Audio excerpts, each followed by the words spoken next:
Good evening to all of you dear students. और आज हम लोग इलेक्ट्रोमैग्नेटिक वेव का नया टॉपिक लेकर आए हैं और विद्युत चुंबकीय तरंगों के बारे में अध्ययन करेंगे। बिल्कुल बेस से चलेंगे, फाउंडेशन के साथ चलेंगे, कैसे क्वेश्चन पूछे गए हैं प्रीवियस ईयर पेपर्स वगैरह में, तो उनका भी डिस्कशन करेंगे। लेकिन एक बेस तैयार करने के लिए हमें अपना कॉन्सेप्ट्स बहुत क्लियर तरीके से पढ़ना पड़ेगा। So let's start our today's lecture और स्टार्ट करते हैं ये कहानी इलेक्ट्रोमैग्नेटिक वेव से।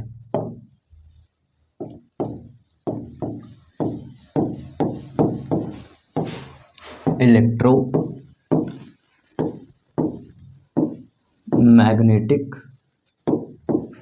वेव, और ये इलेक्ट्रोमैग्नेटिक वेव की कहानी विद्युत चुंबकीय तरंगे।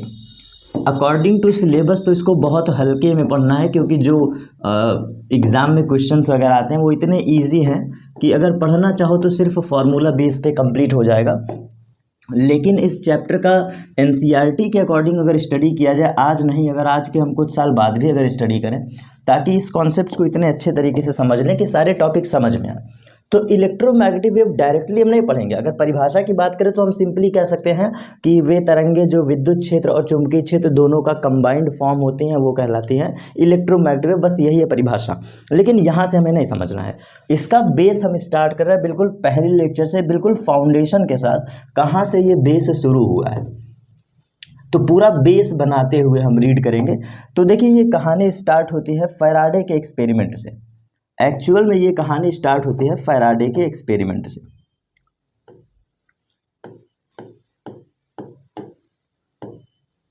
ये वास्तविकता वाली कहानी शुरू होती है फैराडे के एक्सपेरिमेंट से। फैराडे साहब ने अपने एक्सपेरिमेंट में बोला है, किस चैप्टर में? विद्युत चुंबकीय प्रेरण। फैराडे साहब का लॉ आपने पढ़ा है ना, विद्युत चुंबकीय प्रेरण, दो नियम, फैराडे के प्रथम नियम, फैराडे का द्वितीय नियम। तो फैराडे ने ये बात बोला है, स्पष्ट किया है कि जब विद्युत क्षेत्र बदलता है, सॉरी चुंबकीय क्षेत्र, विद्युत क्षेत्र नहीं चुंबकीय क्षेत्र, जब चुंबकीय क्षेत्र बदलता है, मैग्नेटिक फील्ड बी के बारे में बात हो रहा है, चुंबकीय क्षेत्र बी ये बदलता है, या फिर चुंबकीय फ्लक्स बदलता है, चुंबकीय फ्लक्स।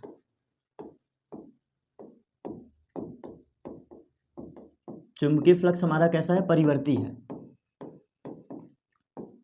तो कहीं ना कहीं चुंबकीय क्षेत्र के बदलने से, चुंबकीय फ्लक्स के बदलने से कहीं ना कहीं प्रेरित विद्युत वाहक बल उत्पन्न हो गया। याद करिए, यही तो बोला गया है, प्रेरित विद्युत वाहक बल। प्रेरित विद्युत वाहक बल, और प्रेरित विद्युत वाहक बल की वजह से प्रेरित धारा बहने लगी। कौन सी धारा? प्रेरित धारा,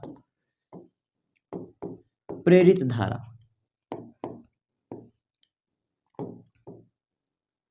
तो चलो देखो, अब यहां पे हम कह सकते हैं, यहां पे हम निष्कर्ष की बात करें, फैराडे के निष्कर्ष की। यहां पे निष्कर्ष देखो, एक तरफ से इस चीजों को समझते चलेगा। यहां से हम ये रिजल्ट निकाल सकते हैं, निष्कर्ष निकाल सकते हैं कि मैग्नेटिक फील्ड के चेंज होने की वजह से, मैग्नेटिक फील्ड के चेंज होने के वजह से धारा अस्तित्व में आई, प्रेरित धारा अस्तित्व में आया, मतलब विद्युत धारा अस्तित्व में आई। ठीक है। तो यहां से इन्होंने ये कहा कि अगर धारा तक हम पहुंच गए हैं, मतलब चुंबकीय क्षेत्र से धारा तक पहुंचे हैं, और धारा क्या है? आवेशों का प्रवाह। धारा क्या है? प्रोटॉनों का प्रवाह। धारा क्या है? इलेक्ट्रॉनों का प्रवाह। तो कहीं ना कहीं इन्होंने कहा कि चुंबकीय क्षेत्र के बदलने से विद्युत क्षेत्र परिवर्ती हो जाता है। यही निष्कर्ष, फैराडे का यही निष्कर्ष, इन्होंने कहा कि चुंबकीय क्षेत्र के बदलने से कहीं ना कहीं विद्युत क्षेत्र भी परिवर्ती उत्पन्न होता है। ये कॉन्सेप्ट दिया था फैराडे ने। परिवर्ती चुंबकीय क्षेत्र से, परिवर्ती चुंबकीय फ्लक्स से कहीं ना कहीं परिवर्ती विद्युत क्षेत्र का जन्म होता है, ये बात बोला है फैराडे बाबा ने। ठीक, अब आगे चलते हैं। तो मैक्सवेल साहब का क्या योगदान है इस चैप्टर में? अब इस कॉन्सेप्ट को थोड़ा छोटा करके नोट कर लीजिएगा बाद में इसको, ठीक है। अब यहाँ पे मैक्सवेल साहब बीच में आते हैं, क्योंकि इलेक्ट्रोमैग्नेटिक वेव जो चैप्टर है विद्युत चुंबकीय तरंगे, इसका वास्तविक आधार मैक्सवेल ने ही रखा है। मैक्सवेल साहब ने इस चैप्टर का पूरा आधार रखा है। अगर आपसे पूछा जाए कि विद्युत चुंबकीय तरंगों के बारे में अध्ययन किसने किया, बताया किसने, तो आप यही बात रखोगे कि मैक्सवेल साहब ने बताया, ठीक है, मैक्सवेल साहब ने। तो मैक्सवेल साहब ने अपना सिद्धांत रखा। अब सुनना, इनका सिद्धांत क्या था। इन्होंने ये सिद्धांत रखा कि फैराडे साहब ने बोला है चुंबकीय क्षेत्र से विद्युत क्षेत्र का जन्म होता है। फैराडे साहब ने बोला चुंबकीय क्षेत्र से विद्युत क्षेत्र का जन्म होता है। तो मैक्सवेल साहब, मैं अपना प्रस्ताव रखता हूं, मैं अपना कॉन्सेप्ट रखता हूं कि क्या विद्युत क्षेत्र के बदलने से चुंबकीय क्षेत्र उत्पन्न होगा। ये मैक्सवेल साहब का रिजल्ट था, ये मैक्सवेल साहब का निष्कर्ष था, जिस पर इन्होंने क्वेश्चन मार्क किया। मैक्सवेल साहब ने बोला, अपना प्रस्ताव यही रखा कि क्या विद्युत क्षेत्र के बदलने से चुंबकीय क्षेत्र उत्पन्न हो सकता है। Can we produce changing electric field so magnetic field exist around a wire. अगर हम लोग चेंजिंग इलेक्ट्रिक फील्ड विद्युत क्षेत्र को लगातार बदल दें या किसी भी तरह विद्युत क्षेत्र परिवर्ती हो, तो क्या वातावरण में चुंबकीय क्षेत्र होगा। यह प्रस्ताव इन्होंने रखा, और यदि हां तो कैसे। बात को समझिएगा, मैक्सवेल साहब का प्रस्ताव यह भी है कि अगर विद्युत क्षेत्र से चुंबकीय क्षेत्र का जन्म हो सकता है तो क्या यह सत्य है, और अगर सत्य है तो फिर कैसे होगा। तो इसी थियरी को हम पढ़ने वाले हैं यहां पर इलेक्ट्रोमैग्नेटिक वेव में, और जो कि यस भी था। यस मतलब यह सत्य था। विद्युत क्षेत्र में परिवर्ती करके हम लोग चुंबकीय क्षेत्र को उत्पन्न कर सकते हैं, और उसी धारा का नाम था, उसी करंट का नाम था विस्थापन धारा, डिस्प्लेसमेंट करंट। डिस्प्लेसमेंट करंट का कॉन्सेप्ट यहीं पे आया है, विस्थापन धारा का, ठीक है। तो ये आधार है इस चैप्टर का मैक्सवेल साहब को कोरिलेट करने का। तो ये कहानी कैसे स्टार्ट करें, आइए अब हम इसका पहला टॉपिक पढ़ने वाले हैं। सबसे पहला टॉपिक पढ़ने वाले हैं, ये कहानी कुछ ऐसे शुरू होती है कि एम्पियर का परिपथीय नियम गलत कैसे है।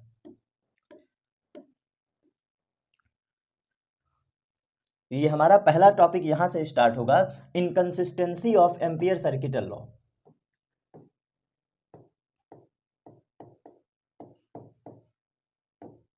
Inconsistency of ampere circuital law, और इस टॉपिक को हम तोड़ तोड़ के पढ़ाने वाले हैं कई पार्ट में, इसलिए यहां पे आपको समझ में आएगा, ये पूरा हमारा दावा है।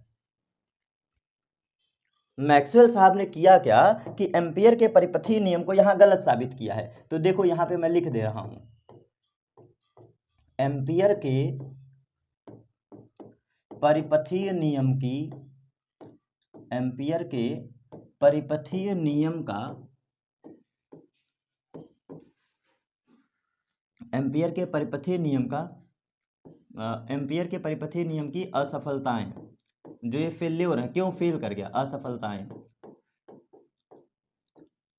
ओवरऑल बेटा ये कमियां, मतलब ये कहां पे फेल कर गया, एम्पियर का परिपथीय नियम कहां फेल कर गया, हम यही पहला टॉपिक पढ़ने वाले हैं, ठीक।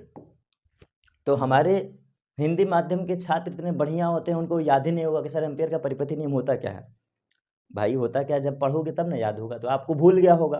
तो हमारा कर्तव्य है कि हम यहाँ पे फिर से एक बार याद दिलाएं। क्यों, अगर हम लोग एम्पियर के परिपथीय नियम की गलतियां साबित करने जा रहे हैं, तो पहले ये भी तो पता होना चाहिए कि एम्पियर का परिपथीय नियम है क्या। क्योंकि मुझे पूरा भरोसा है आपके दिमाग में होगा नहीं, भूल गए होंगे, कुछ बच्चों को छोड़ दो तो उनके अलावा बाकी सब भूल गए होंगे। तो चलिए पहले शॉर्टकट में समझ लेते हैं कि एम्पियर का परिपथीय नियम था क्या। इस छोटे से गोले में हम समझ लेंगे एम्पियर का परिपथीय नियम क्या था। चलिए भैया लिख देते हैं,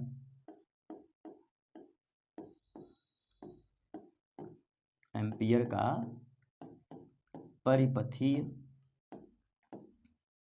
नियम क्या है। एम्पियर का परिपथीय नियम, तो इनका लॉ कहता है, एम्पियर का परिपथीय नियम, किसी काल्पनिक चुंबकीय बल रेखाओं का जो पथ होगा, किसी काल्पनिक चुंबकीय बल रेखाओं का जो पथ होगा, उसका रेखीय समाकल line integral of magnetic flux is equal to mu naught times I. Sir क्या बोला आपने? Line integral of B dot dl, रेखीय समाकल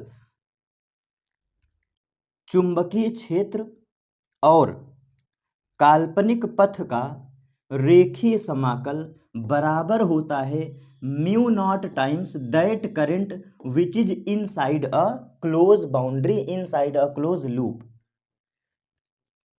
एम्पियर का परिपथीय नियम यही कहता है, जो कुल चुंबकीय फ्लक्स होता है, कुल चुंबकीय फ्लक्स किसी काल्पनिक पथ से होकर गुजरने वाला, किसी काल्पनिक चुंबकीय बल रेखाओं से होकर गुजरने वाला जो फ्लक्स होगा, चुंबकीय फ्लक्स होगा, ये म्यू नॉट मतलब निर्वात की चुंबकशीलता का धारा गुना होता है, धारा गुना म्यू नॉट टाइम्स आई।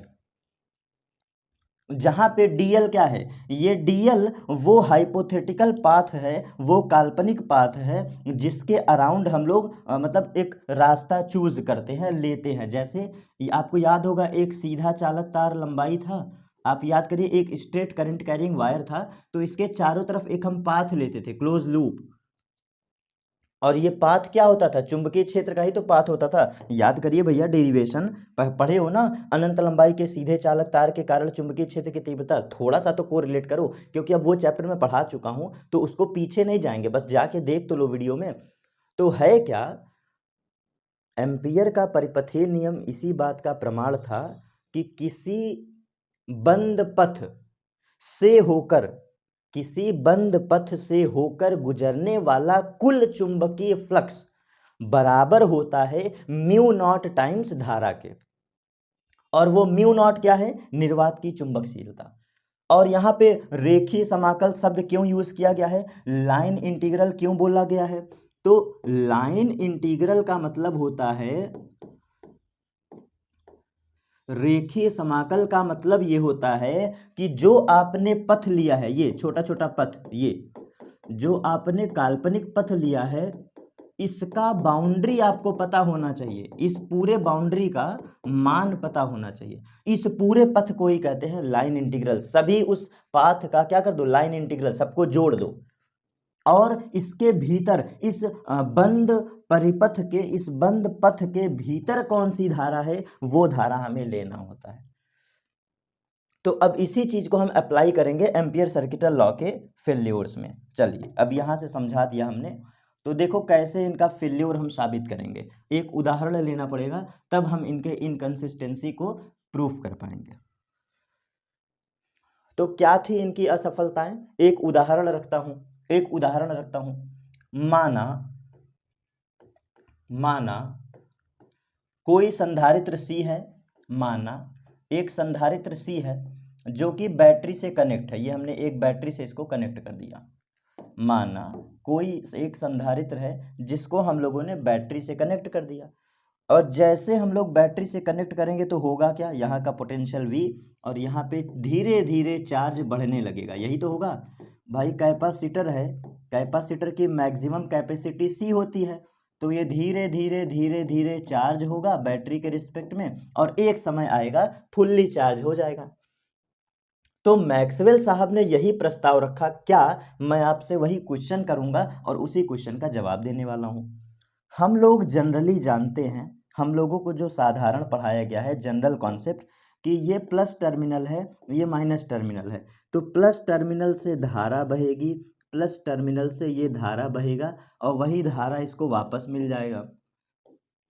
भाई मानते हैं ना? क्योंकि प्लस टर्मिनल से जितना करंट निकालते हो उतना ही करंट उसको वापस दे देना चाहिए, सही है ना? तो बेटा ये जो धारा आई है, इसी को कहते हैं संवहन धारा IC, कंडक्शनल करंट IC। जो तार में धारा प्रवाहित होती है उसको संवहन धारा कहते हैं, याद रखिएगा। कंडक्शनल करंट का यहाँ पे कॉन्सेप्ट आ रहा है, कंडक्शनल करंट, संवहन धारा। कंडक्शनल करंट IC। तो जब सीधे साधारण तार में कोई धारा प्रवाहित होती है तो उसको कहते हैं कंडक्शनल करंट, ठीक है। और ये एक वायर है, ये एक वायर है। तो जब हम किसी वायर के आसपास, ये जो सीधा चालक तार है इसके पीछे पॉजिटिव कैपेसिटर प्लेट के इधर पीछे और माइनस टर्मिनल के पीछे, जब इसके आसपास हम चुंबकीय कंपास ले जाते हैं, जब हम मैग्नेटिक नीडल ले जाते हैं, तो इसमें डेविएशन हमें दिखाई दिया। मैक्सवेल साहब ने यही बात बोला कि जब हम इस चालक तार के आसपास चुंबकीय कंपास ले जाते हैं, मैग्नेटिक नीडल, मैग्नेटिक कंपास, तो इन सभी सुइयों में डेविएशन दिखाई दिया, विक्षेपण दिखाई दिया, विक्षेपण। तो कहीं ना कहीं हम कह सकते हैं कि यहाँ पे धारा का प्रवाह हो रहा है, कैपेसिटर में नहीं होगा, अभी वो भी बोलूंगा, कैपेसिटर भूल जाओ, ये बीच वाला टर्म इसको भूल जाओ, सिर्फ तार की बात हो रहा है। इन तार में धारा बह रही है, तो इन तार में संवहन धारा के कारण आसपास चुंबकीय क्षेत्र होता है जिसका मान हम B कह सकते हैं विदाउट एनी डाउट, ठीक, यहां तक सही है। और साधारण दिमाग कहता है कि कैपेसिटर के भीतर तो धारा शून्य है, ये सही भी है। आप पढ़े हैं, किसी भी कैपेसिटर के भीतर चार्ज फ्लो होता नहीं है, अच्छे से मालूम होगा। भैया कैपेसिटर कब से धारा प्रवाहित कराने लगा? कैपेसिटर तो चार्ज स्टोर करता है। तो कैपेसिटर के भीतर धारा शून्य है, और धारा शून्य है तो चुंबकीय क्षेत्र शून्य हो जाना चाहिए according two ampere circuital law. According two ampere circuital law, जरा दिमाग से समझना। अब मैं यही बात प्रूफ करने जा रहा हूं, हमने आउटसाइड अ कैपेसिटर देखा तो मैग्नेटिक फील्ड B है आउटसाइड अ कैपेसिटर। इस संधारित्र के बाहर चुंबकीय क्षेत्र B है, ये दिख रहा है। लेकिन साधारण दिमाग कहता है कि कैपेसिटर के भीतर धारा का मान शून्य है, इसलिए चुंबकीय क्षेत्र का मान भी शून्य हो जाएगा according two ampere circuital law. लेकिन जब हम इसके भीतर कंपास ले जाते हैं, लेकिन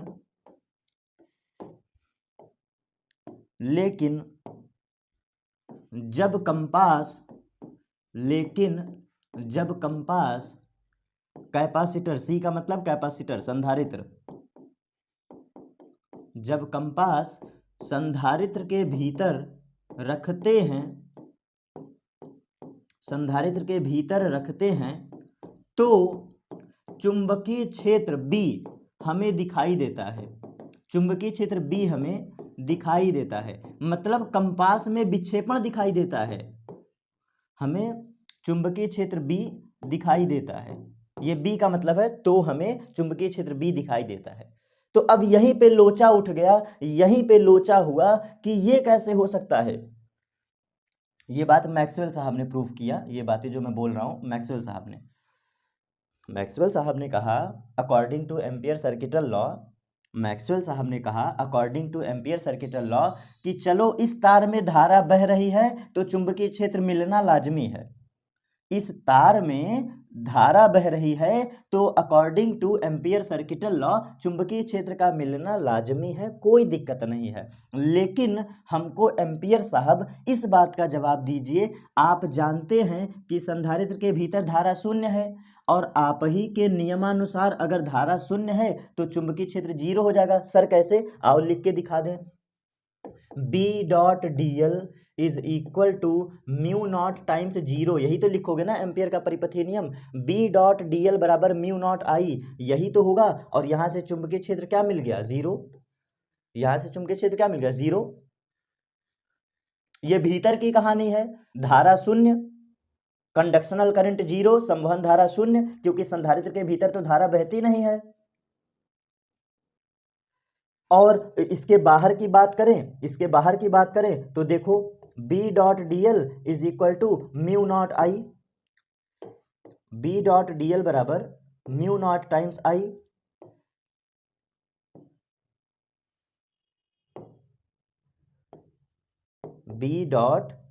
ये बाहर की बात है, B.dl is equal to mu naught times I.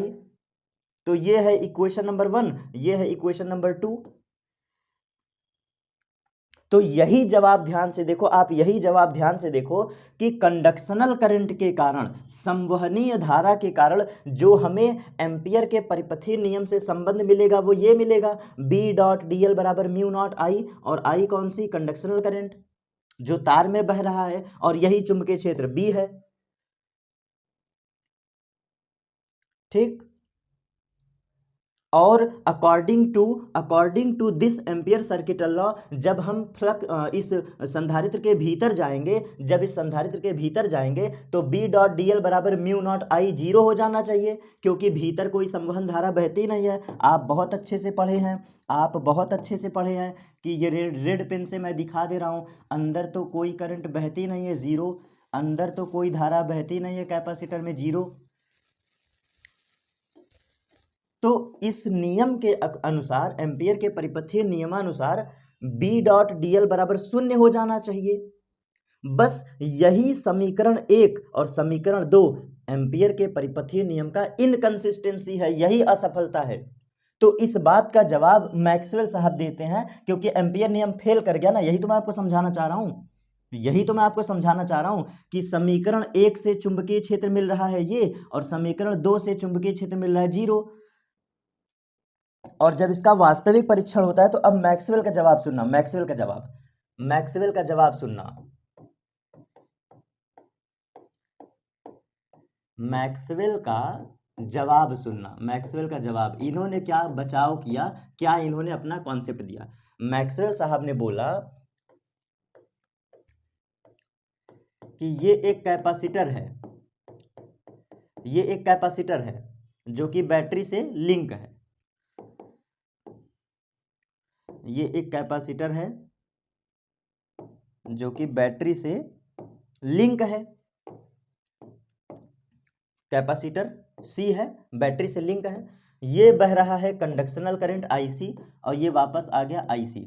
तो एम्पियर सर्किटल लॉ, एम्पियर के परिपथीय नियम से हम कह सकते हैं line integral of B dot D L is equal to mu naught times IC, ये इक्वेशन नंबर 1, और B dot D L of line integral is equal to mu naught times zero, equation number 2, equation number 2। तो यहां से आप ध्यान से देखो, LHS पक्ष तो बराबर है, एलएचएस पक्ष तो बराबर है, लेकिन क्या आरएचएस पक्ष बराबर है? तो hence equation 1 not equal to equation 2। तो यही है इनकंसिस्टेंसी। और जबकि वास्तविकता क्या था, मैक्सवेल के अनुसार वास्तविकता क्या था, तो देख लो, मैक्सवेल के अनुसार वास्तविकता ये है, मैक्सवेल के अनुसार वास्तविकता है कि, मैक्सवेल के अनुसार वास्तविकता है कि, मैक्सवेल के अनुसार वास्तविकता है कि जब चुंबकीय कंपास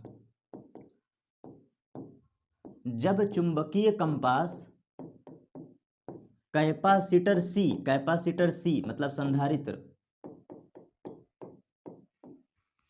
जब चुंबकीय कंपास संधारित्र सी के भीतर रखते हैं, के भीतर आसपास ले जाते हैं, मतलब वही इस कैपेसिटर के आसपास, के भीतर या आसपास रखते हैं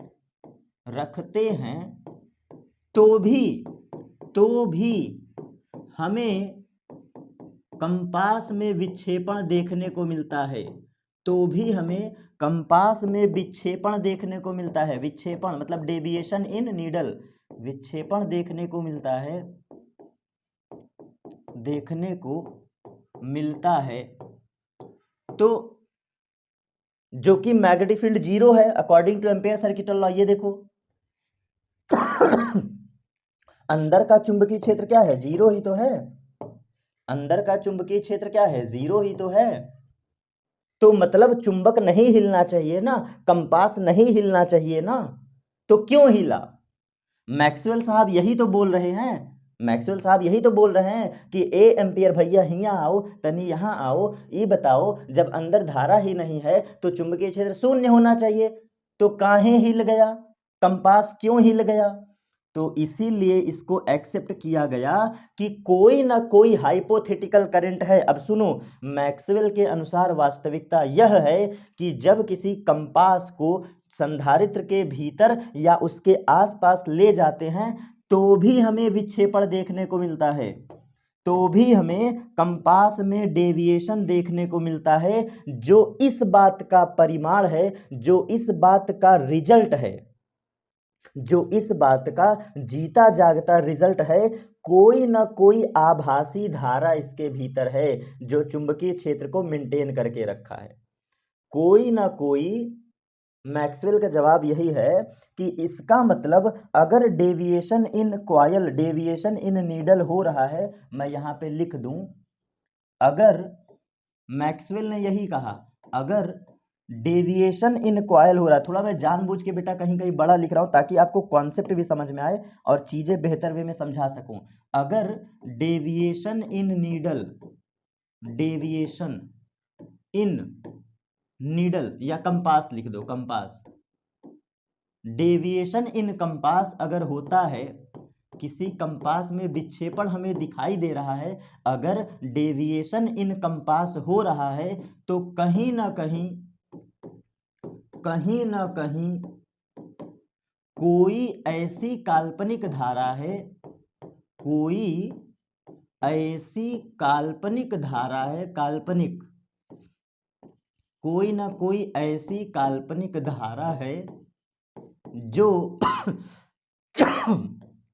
जो चुंबकीय क्षेत्र को अस्तित्व में बनाए रखी है, जो चुंबकीय क्षेत्र को अस्तित्व में बनाए रखी है, अस्तित्व मतलब एग्जिस्ट कर रहा है, जो चुंबकीय क्षेत्र को अस्तित्व में बनाए रखती है, बनाए रखती है, लेकिन वो कंडक्शनल करंट नहीं है, लेकिन वो कंडक्शनल करंट नहीं हो सकती। तो देखो, अगर डेविएशन इन कंपास, डेविएशन इन नीडल, कहीं ना कहीं अगर ऐसी कोई काल्पनिक धारा होगी, अगर चुंबकीय क्षेत्र हिल रहा है, चुंबकीय क्षेत्र जो है हमें दिखाई दे रहा है, कंपास डेविएट कर रहा है, तो कहीं ना कहीं ऐसी कोई काल्पनिक शक्ति है, कहीं ना कोई एक ऐसी काल्पनिक धारा है, कहीं ना कहीं एक ऐसी काल्पनिक धारा है जो चुंबकीय क्षेत्र को अस्तित्व में बनाए रखती है, और उस धारा का नाम कंडक्शनल नहीं हो सकता। तो जिस धारा के कारण यहाँ चुंबकीय क्षेत्र मिल रहा है उसी धारा का नाम है विस्थापन धारा। यहाँ पे नया कॉन्सेप्ट मैक्सवेल ने रखा, इन्होंने कहा कि इस संधारित्र के भीतर विस्थापन धारा है, इस संधारित्र के भीतर कौन सी धारा है, विस्थापन धारा है। यही नया कॉन्सेप्ट यहाँ पे डिस्प्लेसमेंट करंट का आता है। तो बातें क्लियर हो गई। एम्पियर सर्किटल लॉ क्यों फेल किया, क्योंकि कैपेसिटर के बाहर चुंबकीय क्षेत्र है, फॉर्मूला है म्यू नॉट IC, लेकिन अगर संधारित्र के भीतर जाते हैं तो कंडक्शनल करंट 0 है, संवहनीय धारा 0 है, जिसके वजह से B.dl 0 आता है। लेकिन परिमाण कहता है, रिजल्ट कहता है, मैग्नीट्यूड बोलता है कि जितना मैग्नेटिक फील्ड बाहर है, जितना मैग्नेटिक फील्ड बाहर है इतना ही मैग्नेटिक फील्ड अंदर भी है। तो वही तो मैक्सवेल ने बोला कि मैक्सवेल की वास्तविकता के अनुसार जब चुंबकीय कंपास संधारित्र के आसपास रखते हैं तो हमें कंपास में विक्षेपण देखने को मिलता है। तो यहाँ से निष्कर्ष निकला, यहाँ से निष्कर्ष ये निकला, मैक्सवेल ने जो जवाब दिया कि अगर डेविएशन इन कंपास हो रहा है तो करंट के बिना तो हो नहीं सकता, क्योंकि भाई जाहिर सी बात है चुंबकीय क्षेत्र तभी अस्तित्व में आती है जब धारा हो, क्योंकि ऑस्टर्ड साहब ने बहुत पहले बताया था धारा के कारण ही चुंबकीय क्षेत्र होता है। तो अगर डेविएशन इन कंपास हो रहा है तो कहीं ना कहीं ऐसी कोई काल्पनिक धारा है जिसको हम देख नहीं पा रहे हैं, जिसको हम कहीं ना कहीं एक ऐसी काल्पनिक धारा है जिसको हम देख नहीं पा रहे हैं, और उसी के कारण चुंबकीय क्षेत्र अस्तित्व में है, और उसी काल्पनिक धारा का मान है विस्थापन धारा। इसका नाम विस्थापन धारा इसलिए भी है क्योंकि वास्तविकता में ये दिखाई नहीं देती, कंडक्शनल करंट को तो देख सकते हो, कंडक्शनल करंट तो दिखाई दे देती है। ये जो कंडक्शनल करंट है आईसी कंडक्शनल करंट आईसी, इसको तो देख सकते हो क्योंकि ये चालक तार में बहता है। कंडक्शनल करंट को तो देख सकते हो, लेकिन विस्थापन धारा वो बला है ID, I of displacement current, ये दिखाई नहीं देती। इसीलिए तो इसका नाम क्या लिखा है, काल्पनिक धारा। ये दिखाई नहीं देती, इनविजिबल करंट है, विजिबल नहीं होती। बात समझ में आया? तो अब यहाँ पे अगला कॉन्सेप्ट हमारा ये हमने सिद्ध कर दिया कि एम्पियर सर्किटल लॉ कैसे फेल किया। तो आपको यही बातें लिखना होगा, बाहर संवहनीय धारा है, अंदर नहीं है। ये सारी बातें आपको पीपीटी के फॉर्मेट में या मैं नोट्स के फॉर्म में डिस्क्रिप्शन बॉक्स में प्रोवाइड कर दूंगा, जैसे लिखते हैं, ठीक है, एकदम रिटन फॉर्मेट में ये नोट्स आपको मिल जाएगा डिस्क्रिप्शन में।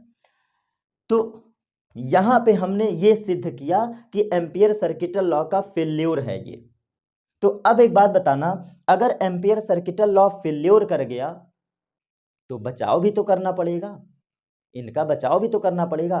तो एम्पियर के सर्किटल नियम का जब बचाव करते हैं तो ध्यान से सुनना, सिर्फ ये बेस दे रहा हूं, अब ये अगले क्लास पे टॉपिक चलेगा, ये टॉपिक अब अगले क्लास पे चलेगा।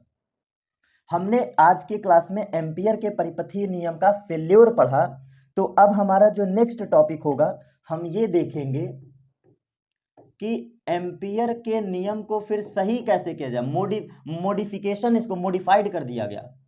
एम्पियर के नियम का जो हमारा नेक्स्ट टॉपिक होगा, हम ये समझेंगे कि एम्पियर का मॉडिफाइड रूप का है, क्या है, मॉडिफाइड, इसको मॉडिफाई किया गया, मतलब इसके कमियों को दूर किया गया, मॉडिफाइड।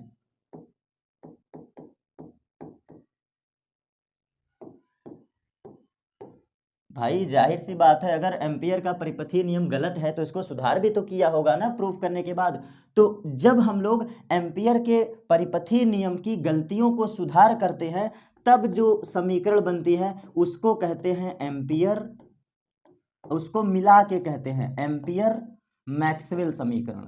उस समीकरण का नाम है एम्पियर मैक्सवेल समीकरण है, क्योंकि मैक्सवेल साहब ने कमियां बताया था और उस कमियों को दूर किया था, तो इसलिए हम लोग इसका नाम रखते हैं एम्पियर के कमियों को दूर किया मैक्सवेल साहब ने।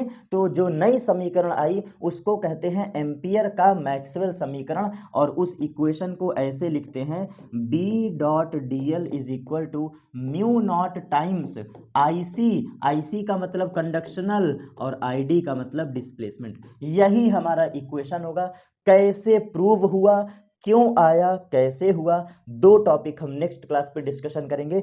अगला क्लास हमारा प्योरली विस्थापन धारा से शुरू होगा, ठीक है। आपको चीजें समझ में आई? आज के क्लास में हम लोगों ने बेसिक समझा, अगले क्लास में हम लोग विस्थापन धारा का कॉन्सेप्ट रखेंगे, डिस्प्लेसमेंट करंट कैसे एग्जिस्टेंस में आई और उसका डेरिवेशन पढ़ेंगे, और फिर हम लोग जैसे डिस्प्लेसमेंट पढ़े सिर्फ 2 मिनट से भी कम का कॉन्सेप्ट होगा, कम मतलब सिर्फ और सिर्फ 2 मिनट का कॉन्सेप्ट होगा, हम लोग एम्पियर मैक्सवेल इक्वेशन पढ़ लेंगे। चीजें क्लियर? उम्मीद करता हूं कि आज की क्लासेस आपको नो डाउट थोड़ा हार्ड तो लगा होगा, बेहतर लगा होगा, लेकिन हम लोग इनकंसिस्टेंसी के बारे में पढ़ेंगे और इंट्रोडक्शन पार्ट में आपको बेसिक नोट्स मिल जाएगा, डिस्क्रिप्शन में आप पढ़ सकते हैं। Thanks to all of you, enjoy करिए क्लासेस को, मिलेंगे अपने अगले क्लास पर। धन्यवाद आप सभी का।